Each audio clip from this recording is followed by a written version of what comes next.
This presentation will cover how to avoid plagiarism in direct quotations and paraphrases. The example that I'll be using in this presentation is a 2010 article by Garrison et al.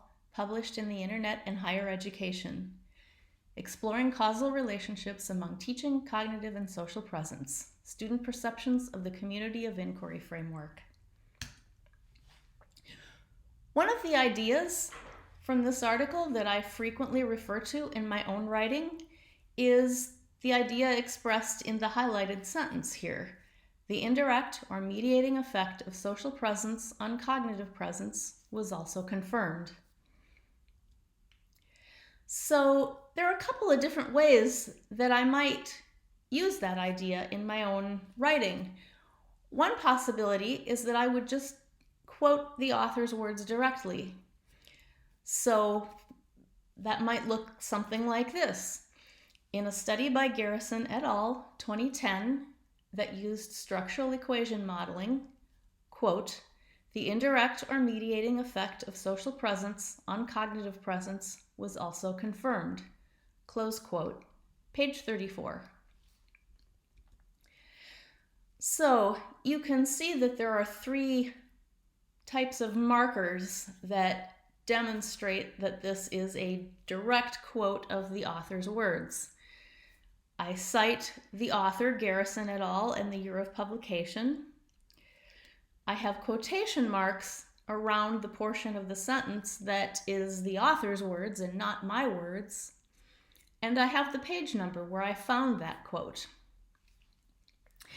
Now, sometimes the author's words don't flow well in my sentence. And what I actually want to do is understand the author's idea and then express that in my own words. So in other words, I might want to do a paraphrase. So a paraphrase might look something like this. Perceptions of teaching presence had a direct effect on perceptions of cognitive presence and also an indirect effect via social presence. Garrison et al., 2010.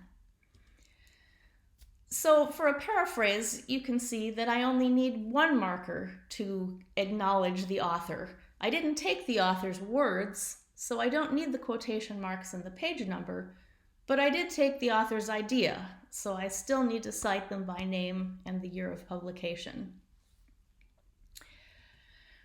What you do not want to do is the dangerous example that I have here. So in this sentence, in a study by Garrison et al., 2010, that used structural equation modeling, the indirect or mediating effect of social presence on cognitive presence was also demonstrated. So what I have here is that the text in red is actually copied and pasted from the author's work. It's Garrison et al.'s words, it's not my words. But I have it formatted on the page as if it were my words. I have Garrison et al. 2010 acknowledged here, but I don't have quotation marks, and I don't have a page number. And the fact that I threw in a synonym and changed it to demonstrated instead of confirmed at the end of that sentence, that does not help me. In fact, it makes it worse because it makes it look like the plagiarism was really deliberate and not just accidental. This is what you want to avoid. So, in summary, the way you avoid this, which would get you in trouble, is to remember that a paraphrase must be a translation of the author's ideas into your words, and it requires a citation with the author and the year of publication. Direct quotations require quotation marks, a citation with the author and year of publication, and a page number. And those direct quotations must present the author's words accurately. There is no scenario in which it is appropriate to change one word to a synonym.